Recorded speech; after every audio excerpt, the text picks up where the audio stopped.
Boa noite mais uma vez. Agora, falando sobre a nossa palestra, estamos começando um capítulo novo do Evangelho segundo o Espiritismo. Nós fazemos um estudo sequencial do Evangelho segundo o Espiritismo, com diversos itens de cada capítulo do Evangelho, e nós já chegamos ao 18º capítulo do Evangelho, né? Que é muitos os chamados e poucos os escolhidos. Então, todas as terças-feiras, essa aqui é a temática. Fazemos aqui no salão o estudo do Evangelho, sequencial. Na hora que acabar lá os capítulos do Evangelho, a gente começa com o capítulo 1 novamente, né? Introdução e capítulo 1. Então, o item de hoje será o item 1 e 2 desse capítulo do Evangelho, muitos os chamados e poucos escolhidos. Esses itens tratam especialmente dessa parábola aí, parábola da festa de núpcias, né? Uma parábola que Jesus contou há mais de 2000 anos, e nós vamos fazer uma leitura do que Kardec coloca e faz essa interpretação espírita, mais atualizada, contextualizada aos tempos de hoje, né? Então, o que está em negrito está no Evangelho, tá, gente? E quando não tiver mais em negrito, não, quando não tiver, o que está em itálico está no Evangelho, e o que não está em itálico são as falas, as considerações de Kardec, tá? Vamos lá. Jesus, falando ainda em parábolas, lhe disse: o reino dos céus é semelhante a um rei que, querendo fazer as bodas de seu filho, enviou seus servidores para chamar às bodas aqueles que foram convidados, mas eles se recusaram a ir. Ele ainda enviou outros servidores com a ordem de dizer de sua parte aos convidados: preparei meu banquete, matei meus bois e tudo que tinha engordado, tudo está pronto, vinde às bodas. Mas eles, desprezando o convite, se foram, um à casa de campo e outro para seu negócio. Os outros lançaram mão de seus servidores e os mataram, após lhes terem feito vários ultrajes. O rei, tendo ouvido isso, irou-se, e tendo enviado seus soldados, exterminou esses homicidas e queimou a cidade deles. Então disse a seus servidores: a festa de bodas está pronta, mas os que foram convidados não foram dignos. E depois às encruzilhadas, e chamai às núpcias todos que encontrardes.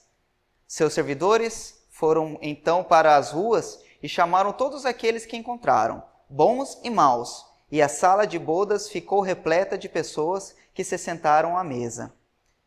A história até aqui é mais ou menos assim. Jesus que contou essa história falando sobre, né, um rei que queria fazer o casamento do seu filho, chamou os convidados e os convidados não foram. Um foi para a casa de campo e o outro foi trabalhar. E esse que foi trabalhar se revoltou com seus servidores, com seus trabalhadores e matou essas pessoas, né? Porque eles tinham feito coisas erradas lá, né? Conforme está na história. E então o Senhor fala para os seus servidores, fala assim: essas pessoas que foram convidadas não quiseram vir, não foram dignas. Então vai até as encruzilhadas e chame todo mundo, bons e maus, que está ali, né? E aí, assim eles o fizeram. E aí, então, lotou-se a sala, a festa finalmente bombou.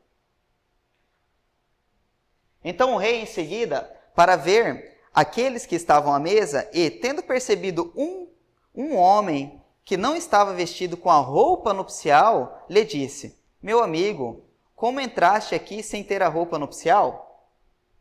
Esse homem ficou mudo. Então o rei disse às pessoas: atai-lhe as mãos e os pés, e lançai-o nas trevas exteriores. Lá haverá prantos e ranger de dentes, pois muitos são os chamados e poucos os escolhidos.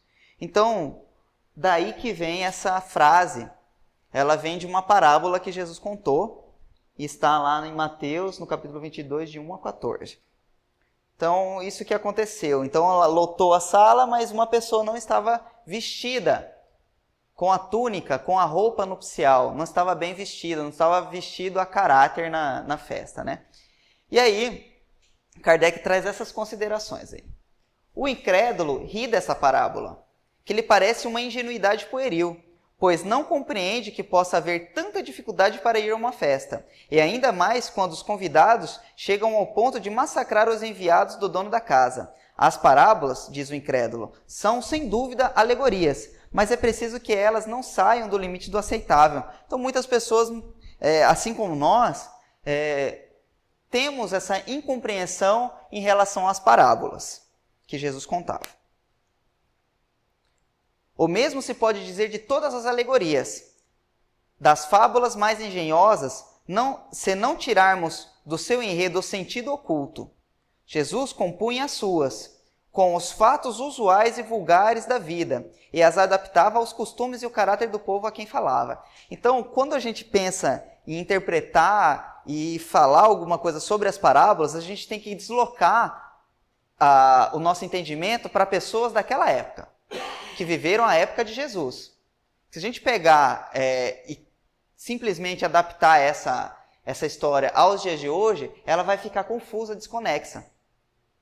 E o que Kardec coloca ali, que a gente precisa sempre buscar um sentido moral das histórias, das parábolas, dos contos, né? Sempre tem um sentido por trás disso. Então Jesus trazia esses ensinamentos conforme o cotidiano das pessoas, né?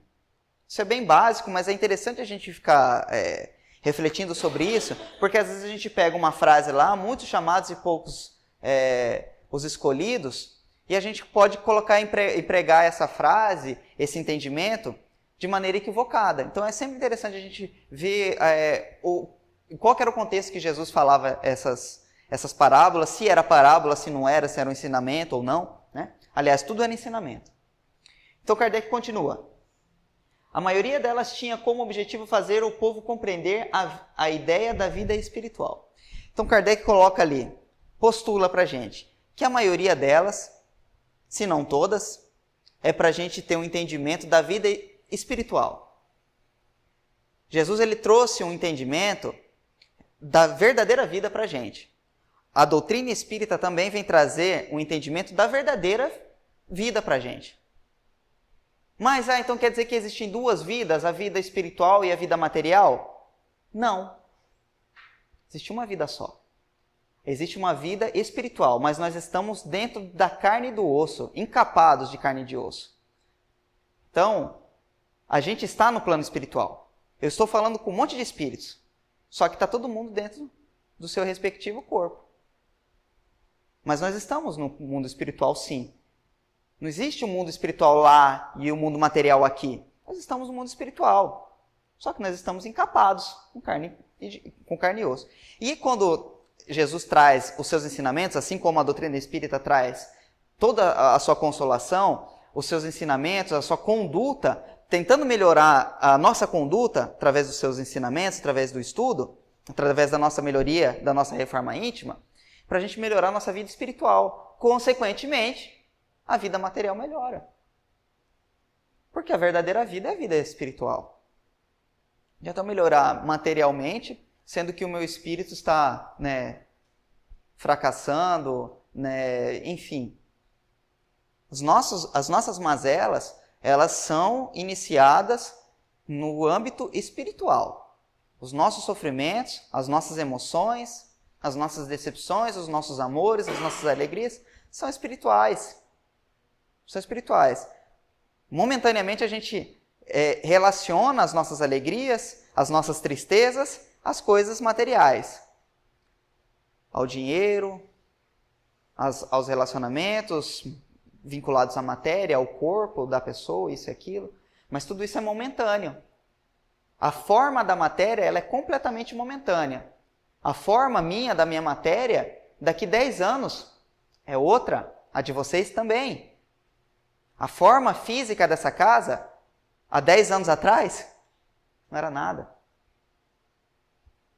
Então, o nosso apego, as nossas emoções vinculadas à matéria, elas são temporárias. E os ensinamentos da doutrina espírita, os ensinamentos de Jesus, eles vêm trazer uma percepção além da matéria, para as coisas imateriais, né? O significado só é incompreensível quando aqueles que as interpretam não as observam desse ponto de vista. Então, se a gente observar o sentido literal das coisas que Jesus falava, do sentido literal e material, nós não acharemos sentido. Nós precisamos entender o que Jesus falava em caráter espiritual. Então, essa parábola de chamar as pessoas para o casamento, isso daí é um sentido espiritual. Vamos ver o que Kardec fala sobre isso. Continuando lá. Feita essa introdução, essa contextualização do que Jesus queria dizer nas parábolas, especificamente nessa parábola, Jesus compara o reino dos céus, onde tudo é alegria e felicidade, a uma festa de núpcias. A gente costuma dizer aqui nos nossos cursos, nas nossas palestras, sobre a outra parábola, a parábola do filho pródigo. Lembra do filho pródigo? Aquele que pede a sua parte na herança, pede para o pai, pai, eu quero a minha parte da herança, e ele sai para o mundo, gasta tudo, fica pobre, come com os animais, com os porcos, daí ele lembra, fala, que situação que eu tô? Eu tô aqui na sarjeta, vou voltar para a casa do meu pai, porque lá, né, tem coisa boa, tem fartura, eu não passarei fome, não passarei humilhação, enfim. E aí ele volta para casa. E aí quando ele está no caminho, o pai dele não fica, na hora que o pai dele vê que ele está vindo, o pai dele não fica, agora o bonitão vai ter que chegar até aqui, né? Vai ter que vir aqui, vai ter que pedir desculpa. Não, não é essa a história. Na hora que ele vê o filho, ele vai de encontro ao menino, ao filho. E aí quando ele se reúne, volta para casa, o pai dele faz uma grande festa. Não é a mesma festa, mas Jesus, em outra parábola, fora essa daí a parábola das núpcias, mas essa parábola do filho pródigo também fala que quando a pessoa vincula o reino de Deus a uma grande festa, quando o filho volta. Quem é o filho pródigo? Nós. Nós que estamos voltando para a casa do Pai. E quando a gente dá esse passo de voltar para a casa do Pai, o Pai vem de encontro a gente. O universo conspira, começa a melhorar as coisas para a gente. A gente começa, né, porque o Pai já está vindo buscar a gente também. Então, assim, ele vai colocar um monte de oportunidade para a gente voltar para a casa dele. E na hora que tiver todo mundo lá, na hora que tiver todos os filhos junto ao Pai, aí sim haverá uma grande festa. E aí ele coloca uma outra parábola, né, falando que o reino de Deus é como se fosse uma grande festa, né, uma festa de núpcias. Em relação aos primeiros convidados, aqueles que negaram a ir, que foram fazer outras coisas, um foi para a casa de campo e o outro foi para cuidar dos negócios, em relação aos primeiros convidados, refere-se aos hebreus. Quem eram os hebreus? O povo de Israel. O povo de Israel, o único povo naquela época que era monoteísta, ou seja, que acreditava em um Deus único, né? O restante era tudo politeísta, acreditava em vários deuses, os egípcios, os gregos, os romanos, os orientais, aqui na América Latina, na América do Norte.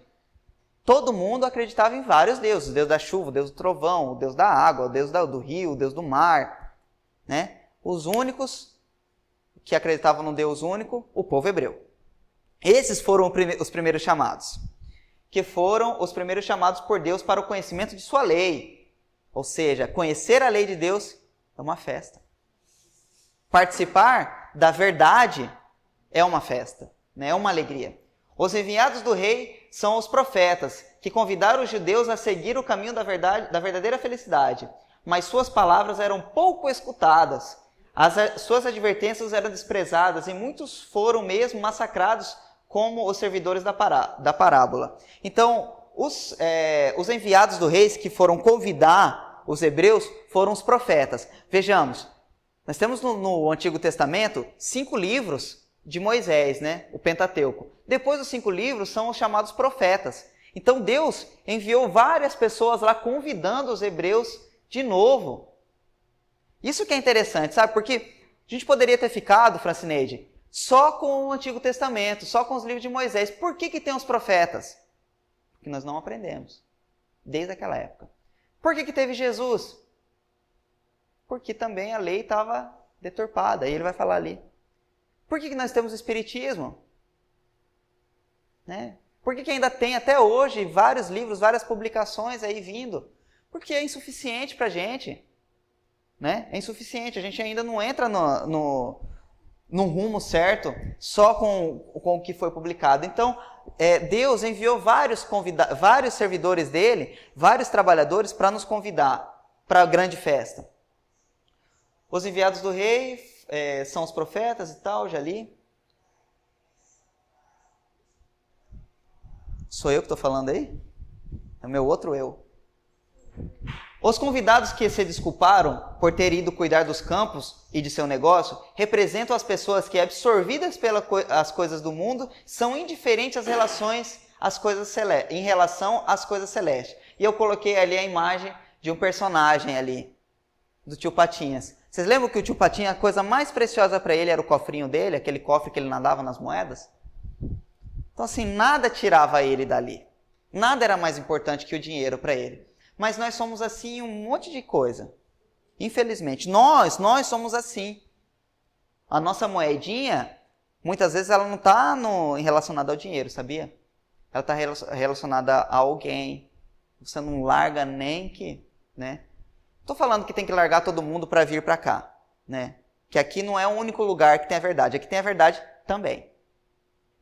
Porque senão, eu estaria me enganando um monte de gente, né? Aqui tem salvação também, aqui tem trabalho recuperação de pessoas, recuperação espiritual, consolação, tem também. Não é o único, mas tem. Porque estamos trabalhando conforme os desígnios de Jesus. Em outros momentos aqui, nós estudamos aquela passagem que falava assim: todas as vezes que fizerde a um desses pequeninos, a mim mesmo que estará fazendo. Pronto. Fechou.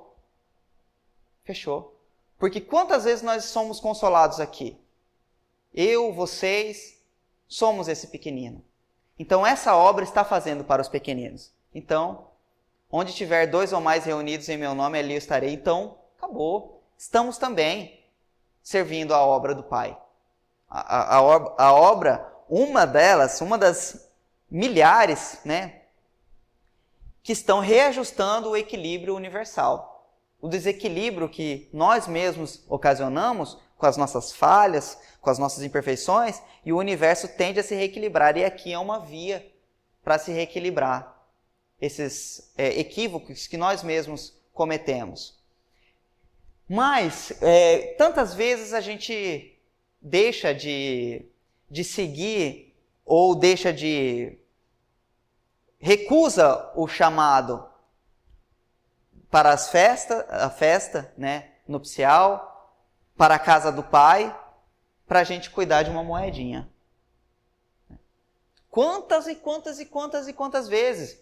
E nós somos assim, não estou falando que ninguém, o fulano faz isso, não sei quem saiu. Não, nós somos assim. Você quer ver uma das coisas que é bem comum, é acontecer alguma coisa na nossa vida, a primeira coisa que a gente abandona é a religião. Os hábitos religiosos, a casa, o templo. Mas é a primeira coisa, sem sombra de dúvida, né? A gente é assim. E aí o que ele fala lá?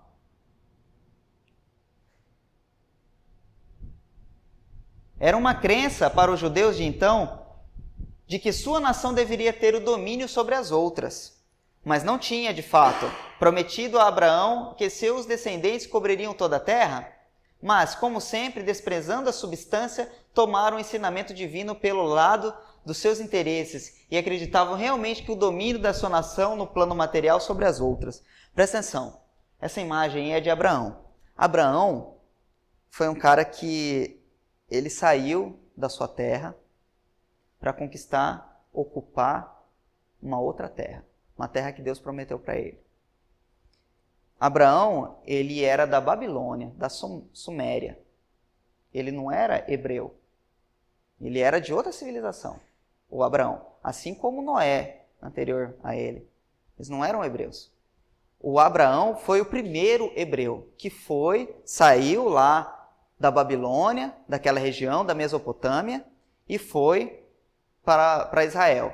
E aí, sua descendência, que é o povo hebreu. A sua descendência, por isso que eles falam pai Abraão, que é o pai dos hebreus. Abraão teve 12 filhos, né? Que são as 12 tribos de Israel, né? Então, ele saiu lá da Mesopotâmia e foi para Israel. E aí, as profecias, o povo eleito, que está no Antigo Testamento, falando várias vezes sobre o povo eleito, eles acreditavam que os hebreus iriam dominar a terra, mas dominar de maneira material.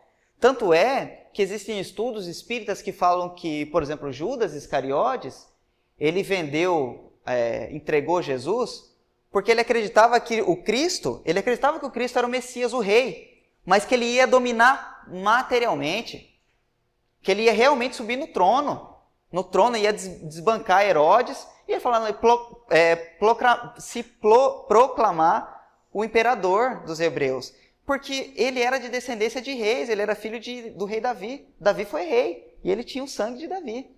Então, eles acreditavam, e até hoje acreditam, né, os nossos irmãos judeus, que dominarão a terra, por conta de serem o povo eleito. Sim, realmente, mas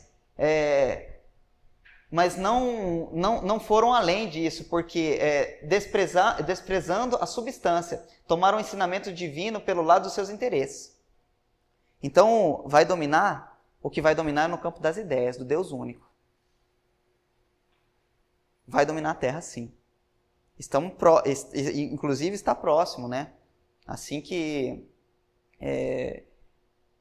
a humanidade, ao meu ponto de vista, evoluir, não desprezando nenhuma religião, que é super importante as religiões, né? Mas chegará um momento que todas elas caminham, todo mundo fala que são várias estradas, vários caminhos para um único objetivo, certo? Mas vai chegar, esses caminhos vão se encontrar, vão começar a caminhar tão próximo que vai estar todo mundo caminhando lado a lado. Então vai acabar as estradas, vai ser uma só. Ou certamente que haverá de acabar as religiões, né? E aí então, né, esse domínio desse povo que começou com esse senhor aí, Abraão, não é um domínio pela força, é um domínio pela razão, pelo entendimento, de saber que nós temos um único caminho. Um único Deus. Antes da vida do Cristo, com exceção dos hebreus, todos os povos eram idólatras e politeístas. O que é idólatra? Tinha seus ídolos de pedra, né? Idolatravam lá as imagens, isso e aquilo. Tinha eu não sei se vocês assistiram uma minissérie. Se vocês não assistiram, não assistam, porque tem muita violência. Aquela Vikings. Conta a história desse povo, né, nórdico lá. Eles têm os deuses deles eram representados também através de ídolos de madeira. Eles iam lá e chegavam aos pés do deus Thor, do deus Odin, era de madeira, isso, aquilo. E assim foi nos egípcios, nos gregos, né, tinham a imagem, né? Então por isso que ele coloca idólatra, do ídolo, né, daquela imagem. E politeísta, ou seja, mais de um deus, né? Então todo mundo era ali nas civilizações, com exceção dos hebreus, eram monoteístas. Se alguns homens mais instruídos haviam atingido a ideia da unidade divina, ou seja, acreditavam em um Deus só, essa ideia permaneceu no estado de opinião pessoal, pois em nenhuma parte foi aceita como verdade fundamental, a não ser por alguns iniciados que ocultavam seus conhecimentos sobre o véu do mistério, impenetrável à compreensão do povo. Então, uns ou outros tinham essa compreensão, mas eram de maneira isolada, né? Os hebreus foram os primeiros que praticaram publicamente o monoteísmo, ou seja, assumiram, falaram, não, só existe um Deus, o Deus de Israel. Só que acontece quando a gente fala, e o meu Deus vai fazer tal coisa. Não existe o meu Deus, existe o nosso Deus, não tem um Deus daqui do Espiritismo, não tem um Deus dos evangélicos, dos católicos, dos nossos irmãos muçulmanos, dos nossos irmãos orientais. Não existe o Deus deles, o Deus nosso. Existe Deus. É um só, né? Foi a eles que Deus transmitiu a sua lei, inicialmente por Moisés, depois por Jesus. E foi nesse pequeno foco que partiu a luz, que deveria expandir-se pelo mundo inteiro, triunfar sobre o paganismo e dar a Abraão uma posteridade espiritual tão numerosa quanto as estrelas do firmamento. Tá vendo? Então, este é o sentido, né, do domínio do povo hebreu sobre os outros, mas não é um domínio pela força, pelos bens materiais. É um entendimento, um entendimento sobre a unicidade de Deus, né? Mas os judeus, embora respeitassem completamente a idolatria, haviam negligenciado a lei moral para se dedicar às práticas mais fáceis do culto exterior. Isso daqui já foi superado, né? Ele coloca ali os judeus, né? Porque os espíritas não fazem isso, olha lá. Embora a gente rejeite a idolatria, aqui na nossa casa aqui não tem a imagem de ninguém. Não tem imagem de ninguém. E nem deve ter. Porque Kardec recomenda para a gente que a gente evite imagens para que não confunda, né, os nossos estudantes, as pessoas que aqui frequentam, para dar margem para a idolatria. Não temos. Não temos nenhuma imagem, crucifixo, imagem de santo, nada. Aqui na nossa casa, nem ao menos de Jesus. Que imagem que Jesus tinha? Né? Isso daí dá tanta polêmica para a gente ficar debatendo na imagem dele, sendo que o que interessa aí é a moral dele, o amor dele. Você vê como que a gente fica só na casca? Então, por isso que a gente não tem. E aí, os espíritos já superaram isso, né? Ó, nós não somos mais idólatras. E aí ele coloca aqui os hebreus lá, os judeus, haviam negligenciado a lei moral. E aí, os espíritas, nós aqui, os cristãos da atualidade, nós estamos negligenciando a lei moral para se dedicar às práticas mais fáceis do culto exterior, né? Ou seja, professar uma religião, falar isso, falar aquilo, mas e a nossa transformação íntima? O mal atingira o seu ponto mais extremo. A nação dominada pelos romanos estava desfigurada pelas lutas políticas, dividida pelas seitas. A incredulidade havia penetrado até mesmo no templo lá de Salomão. Foi então que apareceu Jesus, enviado para chamá-los à observância da lei e abrir-lhes os novos horizontes da vida futura. Então Jesus veio para falar sobre a verdadeira vida. Falar esses conflitos que estão acontecendo, tudo isso é porque a gente não está observando a verdadeira vida. A vida espiritual, a verdadeira vida, a vida eterna. E é isso que nós precisamos trazer para o nosso entendimento, para a nossa consolação. Se a gente observar os nossos problemas, desconsiderando a eternidade do Espírito, nós estamos fadados à loucura, ao sofrimento, à decepção. Ah, mas eu não gosto de tal coisa, tem que mudar. Mas nós somos espíritos eternos. A gente é igual uma criança que não sabe esperar. Eu ainda penso que nenhuma analogia é melhor do que para a gente entender como nós somos espiritualmente, vinculando a nossa evolução espiritual ao desenvolvimento de uma criança. Se a gente comparar o nosso espírito rebelde, imperfeito, como o comportamento de uma criança que não sabe esperar, que faz um monte de danadeza, fica muito próximo. Né? A gente costuma dizer isso sempre. A gente não sabe esperar. Eu não sei esperar até a outra vida para ser rico. Eu quero ser rico agora. Quero conforto, luxo, paz financeiramente agora. Não dá para esperar. Eu quero aquela pessoa agora. Não dá para esperar a outra vida. Eu quero ela hoje, eu quero ela agora. Então, a gente é bem assim. Né? A gente é impaciente. E muitas vezes a gente desconsidera que o nosso espírito é eterno. Não estou falando para acomodar, para ficar parado. Deixa então que eu tenho a vida inteira para evoluir, para recuperar as coisas. Aí é complicado. Porque no estado que a gente está, essa inércia, permanecer aqui, é como se a gente permanecesse ainda num ambiente insalubre, tóxico pra gente, sabe? Então, eu não vou melhorar. Então, beleza, aí você fica lá no charco, na lama.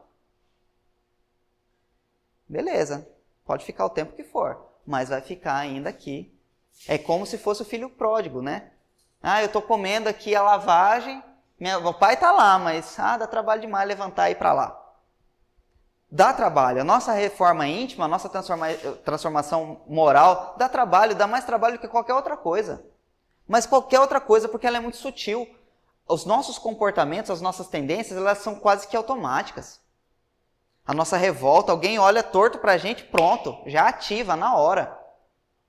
E essa autolapidação, ela dá trabalho demais. Se fazer regime, fazer atividade física, estudar, trabalhar já dá trabalho, mas a reforma moral dá muito mais trabalho. Por isso que a gente enxerga pessoas que têm uma vida material estável, sem problema algum. Igual recentemente eu fiquei sabendo de uma pessoa que está passando por turbulências terríveis. Mora no lugar mais nobre da cidade. Não tem problema algum financeiro. E não tem médico que resolva o problema do menino. Não tem médico nenhum. Sabe por quê? Porque é espiritual, amigo. É espiritual, é trabalho, é reforma íntima. Tem que fazer. E não adianta fazer de uma hora para outra. Tem que fazer sempre. Por isso que a nossa proposta de trabalho é uma proposta de trabalho que envolve todas as faixas etárias. Todos os estágios da vida da pessoa, ela precisa ser constante. Não adianta ficar só uma vez. Eu até falei para a Márcia esses dias e para o Romeu. Sabe uma coisa que eu sempre falo aqui, que não adianta fazer regime um dia só, fazer uma faculdade lá um dia só. Eu sempre falei, eu descobri outra coisa agora que não adianta você fazer uma vez só. Sabe o que é? Aqueles cremes anti-idade. Não adianta passar uma vez só, Paula. Tem que passar sempre, né? Então, reforma íntima é sempre. Tem que ser sempre. Tá? Mas os judeus, embora respeitassem completamente a idolatria, haviam negligenciado a lei moral para se dedicarem a... Eu já li isso. Já, né? Beleza. O mal atingiram... Já li também. A credibilidade... Foi então que apareceu Jesus, enviado... Já também já li. Sendo os primeiros a serem convidados para o grande banquete e a fé universal. Então, ou seja, quando Deus... chamou o seu serviço, quando na parábola, o Senhor chamou as pessoas para a festa nupcial do seu filho, ele chamou primeiramente os judeus. E você vê como que é interessante, Jesus apareceu primeiro em Israel. E as primeiras manifestações do cristianismo, mesmo após o Cristo ter sido crucificado, foram ali em Israel. E aí ela começou a sair de Israel através de Paulo, de São Paulo, né? O apóstolo Paulo. Então começou bem ali. Então eles foram os primeiros a serem convidados, né? Sendo os primeiros a serem convidados para o grande banquete, a fé universal. Rejeitaram a palavra do celeste mestre e sacrificaram-no. Foi assim que perderam o fruto que deveriam ter colhido a sua própria iniciativa. Olha só, perceba que Jesus falou isso antes de ser crucificado. O cara era bom mesmo, hein? Seria injusto, entretanto, acusar todo o povo por esse estado de coisas. A responsabilidade coube principalmente aos fariseus e aos saduceus, que tinham arruinado a nação por orgulho e fanatismo de uns e pela incredulidade de outros. Eu coloquei ali a imagem, né? Que nós temos ali representações daqueles doutores do templo. Os saduceus e os fariseus eram agrupamentos religiosos, de estudiosos. Os saduceus eram aqueles que acreditavam mais nos livros de Moisés, ou seja, o Pentateuco lá, que era a Gênese, né? Gênese e Êxodos, isso. 5 livros. Os saduceus se apegavam mais àqueles. Os fariseus aceitavam os outros livros, os profetas. Então eles tinham divergências políticas e religiosas. E conta aí Kardec que eles arruinaram ali todo o entendimento hebreu daquela época, né? É a eles que Jesus compara os convidados que se recusaram a comparecer à festa de núpcias. Depois acrescenta, o rei, vendo isso, convidou todos aqueles que se encontravam nas encruzilhadas, bons ou maus, ou seja, foi para o povo pagão. São Paulo foi implantando outros lugares, novas igrejas, e assim o cristianismo se difundiu pelo planeta inteiro. Não tem um só lugar, a não ser comunidades mais isoladas, que não tenha ouvido essa palavra. Jesus. Jesus é o nome mais popular do planeta. É a personalidade de todos os tempos, a maior personalidade de todos os tempos. Tanto é a maior personalidade que nós dividimos o calendário com a vinda dele, cara. Né? Dividiram lá atrás e a gente segue até hoje. Mas isso popularizou, né? Fez com que popularizasse o nome dele. Queria dizer com isso que a palavra iria ser pregada a todos os outros povos, pagãos e idólatras. e que esses, aceitando-a, seriam admitidos na festa no lugar dos primeiros convidados. Então, todo mundo foi aceito na festa, todos os demais povos. Porém, mas não basta ser convidado, não basta dizer-se cristão, nem sentar-se à mesa para fazer parte do banquete celestial. É preciso, antes de mais nada, e como condição primeira, estar vestido com a roupa nupcial, ou seja, ter a pureza de coração e praticar a lei conforme o Espírito. Eu coloquei uma imagem de uma criança porque criança representa para a gente a pureza de coração. Uma criança não é racista, né? Uma criança em tenra idade. Ela não vai discriminar outra criança pela condição material. Você vê aqui, a gente coloca as crianças aqui para brincar tudo junto, não tem rolo nenhum, né? Por isso a pureza de coração, que a gente perde com o tempo, né? E não basta ser só convidado. Então, ou seja, não basta só aceitar o convite e ir para a festa. Tem que se preparar. Esse que é o... Eu acho que eu demorei 40 minutos para falar isso. Que não adianta só a gente aceitar e querer ir para a festa. A gente precisa se transformar. E ele coloca lá que a gente, na parábola, ele fala da roupa nupcial, né? Da túnica nupcial, a nossa melhor roupa. Então, para a gente ir de encontro a Deus, a gente precisa colocar a nossa melhor vestimenta, mas no espírito. Porque, como diz Kardec, a gente tem que analisar as parábolas no seu cunho espiritual, moral. Então é a nossa melhor parte moral, o que melhor a gente tem de bondade, de caridade, de benevolência, de perdão. Se não, lembra o que aconteceu com o cara que chegou que estava mal vestido na festa? O que aconteceu?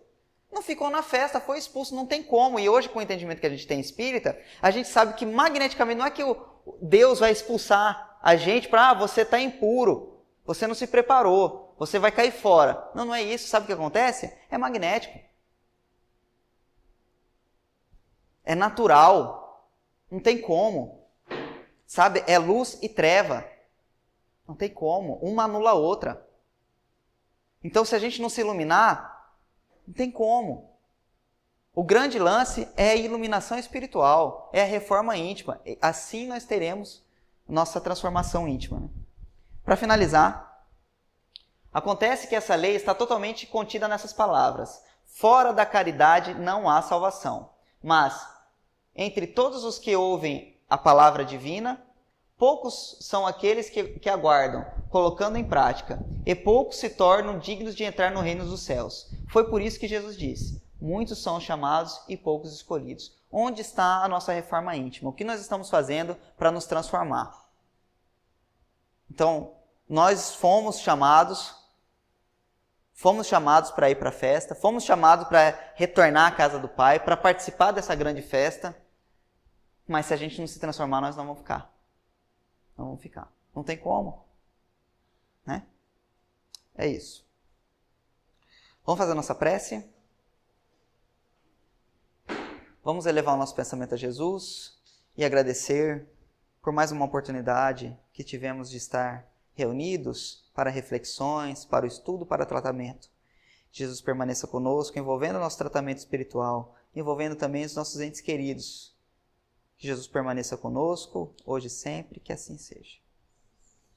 Vamos para o passe?